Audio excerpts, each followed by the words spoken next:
Olá a todos!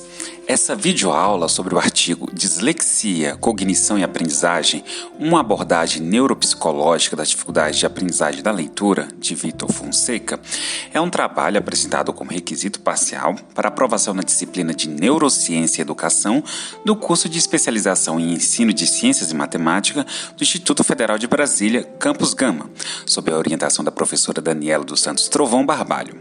Os participantes do trabalho são Anderson Santos de Brito, Germano Eric Santos de Moraes, José Marques Dias Neto, Maria Deice Stefani Rocha Cerqueira, Paulo Vinícius Pereira de Lima e o Anderson Pio de Freitas Vilarinho.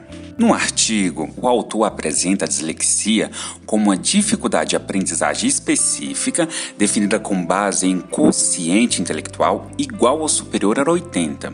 A dislexia é encarada como uma dificuldade que pode apresentar vários problemas de extração, captação e processamento de informação simbólica.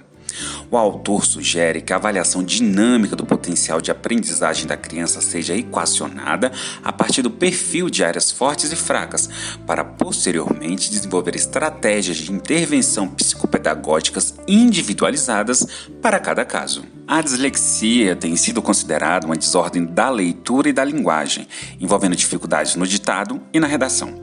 Trata-se de uma inesperada dificuldade de aprendizagem e não incapacidade e muito menos doença. O quociente intelectual, que irá ser considerado como critério seletivo, deverá ser igual ou superior a 80, mas a literatura especializada ilustra casos de dislexia com indivíduos portadores de QI 115 ou superior. Quanto à oportunidade educacional, o critério seletivo deverá considerar o processo de ensino-aprendizagem onde o indivíduo se encontra, integrado com condições pedagógicas suficientes. A dislexia não é sinônimo de um QI baixo, pois pode ocorrer em todos os seus níveis ou de disfunções visuais e auditivas detectadas por meios médicos convencionais. Também não deve ser considerada como uma manifestação de falta de motivação para aprender a ler ou da presença de condições socioeconômicas desfavoráveis. Em termos gerais, a dislexia pode se manifestar no indivíduo ao longo da vida, independente de adequada oportunidade de aprendizagem, acuidade sensorial, mental, motora e comportamental. A dislexia não pode ser confundida com déficit ou disfunção mental. Os disléxicos revelam perturbações e problemas por vezes inexplicáveis de processamento de informações não simbólicas e, sobretudo, simbólicas, que poderão envolver dificuldades cognitivas de compreensão, análise e utilização dos sistemas e subsistemas da linguagem falada e escrita. A dislexia pode ser superada em tempo útil com a reeducação multiterapêutica, mas as suas causas mantêm-se inalteradas.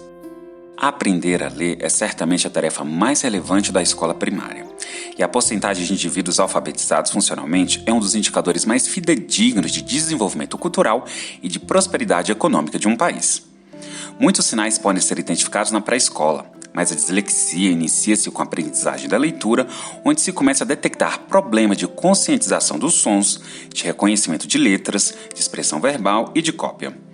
A aprendizagem da leitura é sempre lenta e muito trabalhosa em termos de investimento emocional. O reconhecimento e a utilização rápida de palavras são afetados, assim como a sua decodificação e compreensão. Há problemas em identificar segmentos de sons que constituem as palavras e em representá-los graficamente. Segmentar e ordenar sons, soletrá-los, decompô-los ou mesmo rechamá-los e articulá-los verbalmente de forma proficiente são aspectos dificilmente identificáveis nas crianças disléxicas. A dislexia atinge o espectro muito amplo de expressões comportamentais. Algumas crianças superam a dificuldade sem sequelas, enquanto outras não atingem a literacidade. Não há uma razão ou causa biosocial da dislexia. Sabemos que ela coexiste com outros problemas e apresenta uma característica de comorbidade, cuja natureza do problema é complexa de identificar e de solucionar. Abordagem neuropsicológica da cognição, introdução à noção de sistemas funcionais.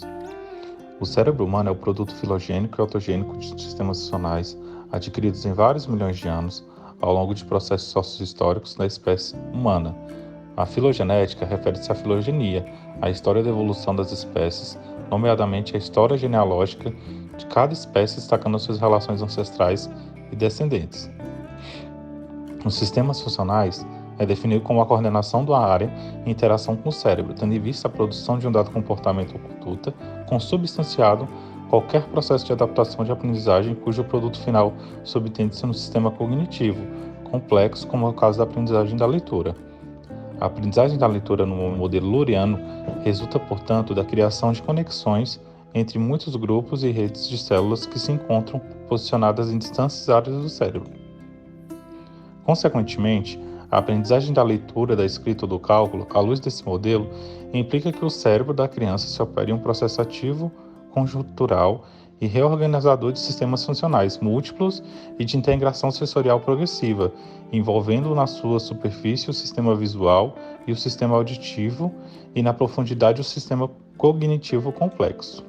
E dentro dessa ótica, a criança normal, também segundo Piaget, evolui de uma inteligência sensorial a uma inteligência formal, passando pelas inteligências pré-operacional e operacional concreta.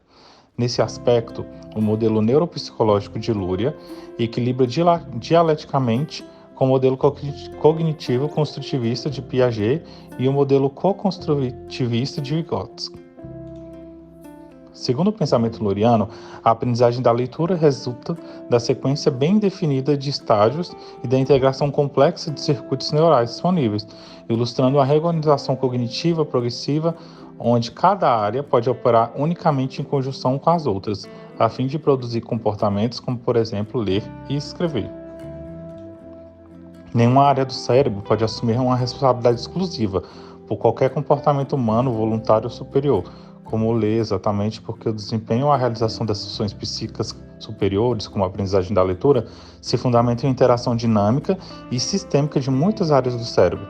Isso é uma espécie equivalente funcional, como sugerem os equipotencialistas, mas como locacionistas. Luria defende igualmente as funções específicas a cada área do cérebro no processo de leitura. Dessa forma, Luria coloca-se numa posição em claro desacordo com as teorias apontadas, por considerar que algumas áreas, e não todas, combinam-se e articulam-se para gerar comportamento. Luria está em oposição aos locacionistas, paralelamente porque o tecido cerebral é psicologia e fisiologia especializado. Luria está em contradição também com os equipotencialistas. Para ler, escrever ou calcular, por exemplo, o cérebro põe em marcha para cada um dos processos um complexo sistema funcional composto de vários subsistemas visuais, auditivos, táteis, cinéticos e motores subléxicos, léxicos, cognitivos e metacognitivos, que interagem sequencialmente, melodicamente e sistematicamente. Então, a teoria luriana dos sistemas funcionais concebe que o cérebro opera apenas com um número limitado de áreas quando está envolvido na produção de uma aprendizagem específica, cada uma delas jogando um papel peculiar dentro do sistema funcional, denominado pelo mesmo como uma constelação de trabalho. A noção do sistema funcional tende a equacionar uma concentração ou uma cadeia de transmissão, onde cada ligação, elo ou zona de mediação representa uma área particular. Cada elo é necessário para que a cadeia seja totalmente funcional, cada um participando com uma função específica no conjunto global da cadeia funcional. A cadeia funcional que opera na leitura e na escrita, como já vimos, integra pelo menos o sistema visual, auditivo, cognitivo e motor, oromotor para a leitura e grafomotor para a escrita. A organização funcional do cérebro proposta por Luria permite entender como os sistemas funcionais operam, quer seja nas praxias ou na linguagem falada ou escrita. A aprendizagem da leitura e da escrita do cálculo composto de componentes receptivos, integrativos, elaborativos e expressivos. Emerge, como já vimos, na cooperação de várias áreas ou zonas corticais e subcorticais, e não como se pensava na teoria neurológica clássica, em só uma área específica. Tal cooperação complexa joga como participação particular de cada uma das áreas cerebrais relacionadas com um determinado sistema funcional, de tal modo que sua desnutrição, disfunção ou imaturidade, por não causa ou perda total da performance, induz necessariamente a desintegração ou desconexão de algumas subfunções, enquanto outras podem se manter intactas, o que é promissor em termos de modificabilidade cognitiva para muitos casos clínicos. Organização neurofuncional do cérebro na aprendizagem da leitura. No que diz respeito aos sistemas funcionais da linguagem, a linguagem, seja ela falada ou escrita, integra várias áreas cerebrais dentro de cada uma das suas funções. Por exemplo, na linguagem falada, para receber a fala, O ouvido ele obtém a sensação. O córtex auditivo primário, próximo à área de Wernicke, percebe, depois processa em morfemas e então as palavras ganham sentido com a ajuda vinda da área de Wernicke. Para o ato da fala, aquela mesma área transfere as representações para a área de Broca, que fica à frente da área de Wernicke. Por meio dos fascículos arqueados ou fibras nervosas que conectam essas duas áreas, Broca e Wernicke, sendo a primeira que vai cuidar depois dos movimentos necessários à verbalização. Já para a linguagem escrita, receptiva leitura, ocorre o seguinte: a recepção das letras é feita no córtex visual primário. Depois, ela é transmitida ao gírios angular, associando e igualando o ato de escrever com o que se ouviu. Já na escrita silenciosa, a compreensão é feita na área de Wernicke, na oral, da mesma forma que acontece na linguagem falada. Na linguagem escrita, expressiva escrita, as apresentações das letras são transmitidas do córtex associativo, no visual auditivo, primeiro para o córtex parietal associativo, localizando, identificando e também usando o tato, formando as letras. Depois vai para a área de Exner, onde acontecem os grafemas, terminando na área motora primária, onde ocorrem os gestos e movimentos para a escrita. Para que ocorra a linguagem falada ou escrita, é preciso a interação de várias áreas funcionais do cérebro. A linguagem falada ocorre através da cooperação do córtex auditivo primário, input, com a captação de fonemas e sendo posteriormente processadas em morfemas, com base na semântica. Já a expressão verbal, output, ocorre na área pré-frontal, envolvendo um detalhado plano oromotor de articulações. Participa o anel córtico cerebral, que por sua vez transmite para a área motora primária, desencadeando diversos micromovimentos de laringe, faringe, língua e lábios, onde é materializada a verbalização. No caso da linguagem escrita, a leitura, a recepção das letras, input, é feita no córtex visual primário. É feita a captação de optemas. A leitura silenciosa é diferente da leitura oral, pois já engloba mais áreas de atuação cerebral, se assemelhando à linguagem falada.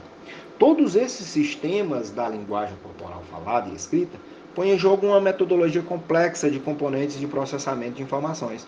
Então, o que podemos dizer é o seguinte: se um desses sistemas funcionais se encontrar lesado, disfuncional ou imaturo, a organização da linguagem pode ser comprometida. Isso pode gerar disfasias, disnomias, disastrias, dislexias, desortografias e digrafias.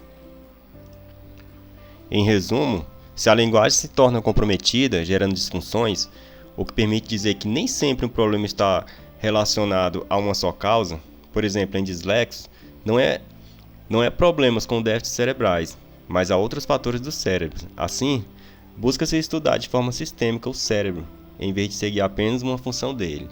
E quando um dos componentes relacionados à linguagem está com defeito, a organização da linguagem pode ser comprometida.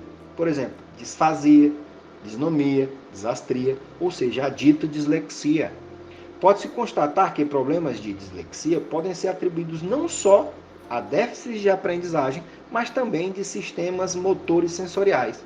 No caso de uma dislexia, se a criança não pode ainda ler por razões de imaturidade neurológica, os sistemas funcionais responsáveis por tais funções cognitivas superiores, sejam corticais ou subcorticais, podem estar disfuncionais por pelo menos num elo da sua cadeia ou possivelmente em mais do que um.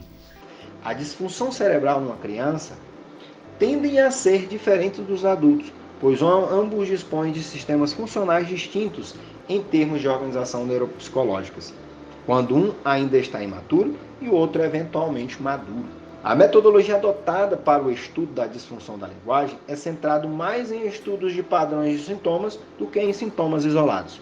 Uma criança que tem dificuldade para aprender a ler pode estar com um ou mais dos seus elos de cognição responsáveis pela linguagem com defeito. Não quer dizer que ela não irá aprender, pois o cérebro é dinâmico e tem um poder incrível de modificabilidade neurofuncional, sustentada em sua plasticidade e em sua reorganização. Olá pessoal, tudo bem? Meu nome é Maria. Eu vou apresentar para vocês a última parte do texto do Vitor Fonseca, que fala sobre a dislexia, cognição e aprendizagem. Essa parte que eu vou apresentar para vocês, ele fala sobre a integração neurofuncional da atenção, do processamento e da planificação na aprendizagem da leitura. Eu fiz aqui um esqueminha para vocês para resumir como que ele explica a forma que funciona essa integração neurofuncional, né? Então, primeiro ele divide em 3 unidades principais. A primeira unidade, intitulada Atenção, ela é responsável pelo alerta e pela atenção. A segunda unidade, intitulada Codificação, ela é responsável pela recepção, análise, integração, codificação e processamento sensorial, sequencial e simultâneo. E a terceira unidade, denominada Planificação, ela é responsável pela execução motora, pela planificação e autorregulação.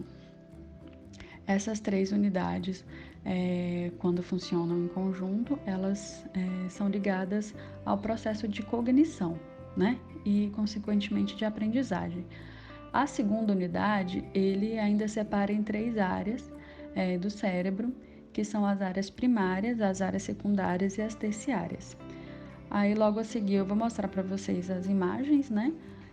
Que ele traz no texto dele, explicando cada uma dessas unidades, o seu funcionamento, quais as principais funções e, em caso de algum tipo de desordem nessas unidades, quais são os déficits ou as deficiências que isso pode causar na pessoa.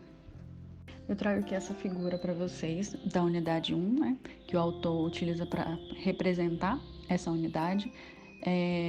Ela é responsável pelo alerta e pela atenção e está interligada ao hipotálamo.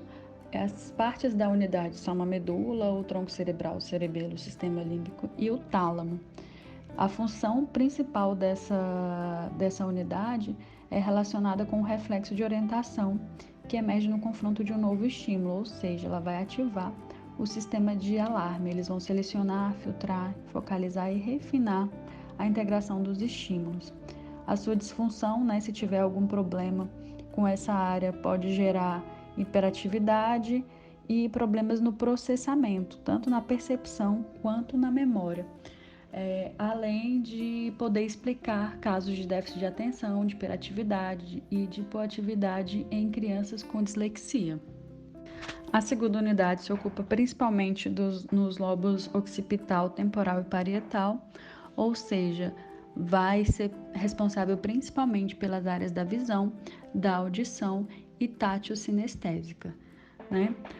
A forma como a informação ela é codificada, ela pode acontecer de 2 maneiras, simultânea ou sucessiva. E como eu falei para vocês, essa unidade ela é dividida em 3 áreas. As áreas primárias elas são responsáveis pela recepção sensorial e atencional e está ligada com os órgãos sensoriais. Algum tipo de disfunção nessa área pode provocar cegueira ou surdez cortical. A segunda área ela é responsável pela área de análise, de síntese e de retenção de memória e armazenamento e atua na integração da informação intrasensorial específica.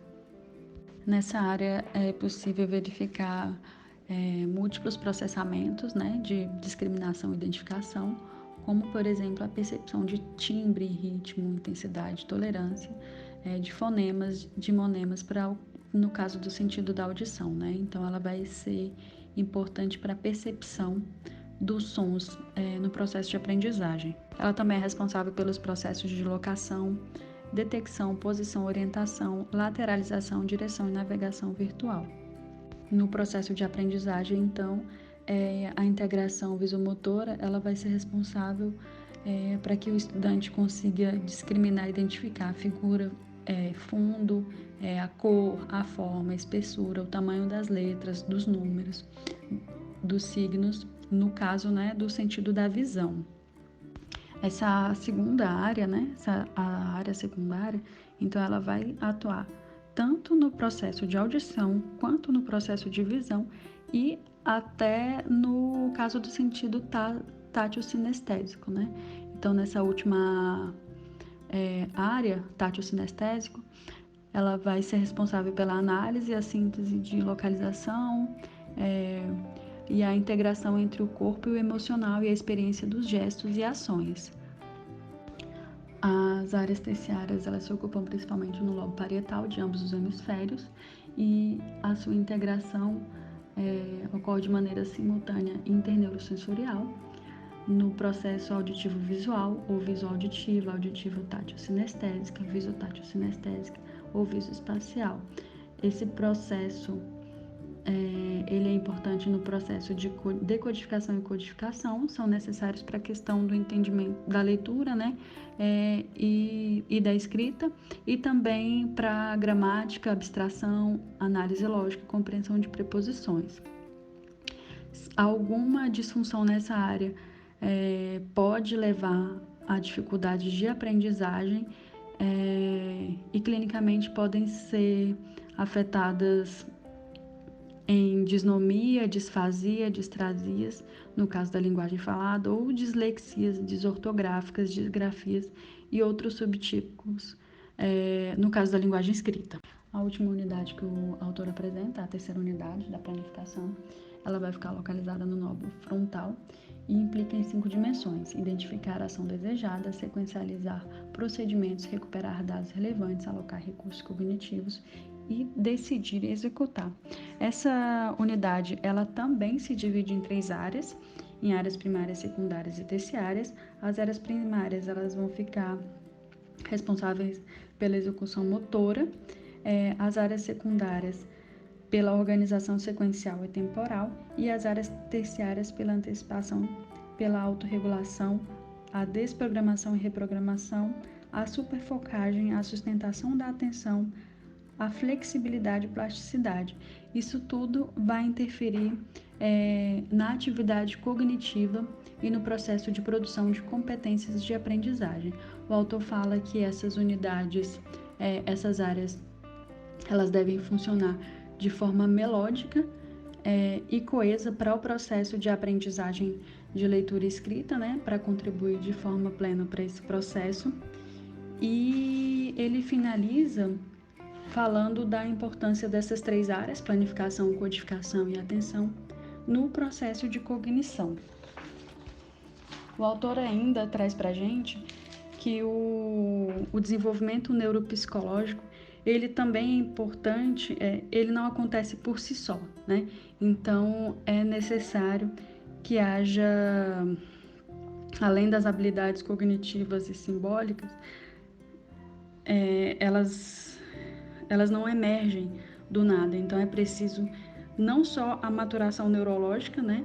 Então, o cérebro, ele não basta que o cérebro funcione de forma perfeita. O indivíduo, ele precisa estar inserido socialmente e ele precisa ter uma mediação e interação social para que o processo de fala, leitura e escrita, ele ocorra. Bom, pessoal, então é isso. A gente termina a nossa apresentação aqui e a gente espera que essa nossa apresentação tenha contribuído, né, para o aprendizado de vocês e para o trabalho de vocês enquanto profissionais de educação. E muito obrigada, até a próxima.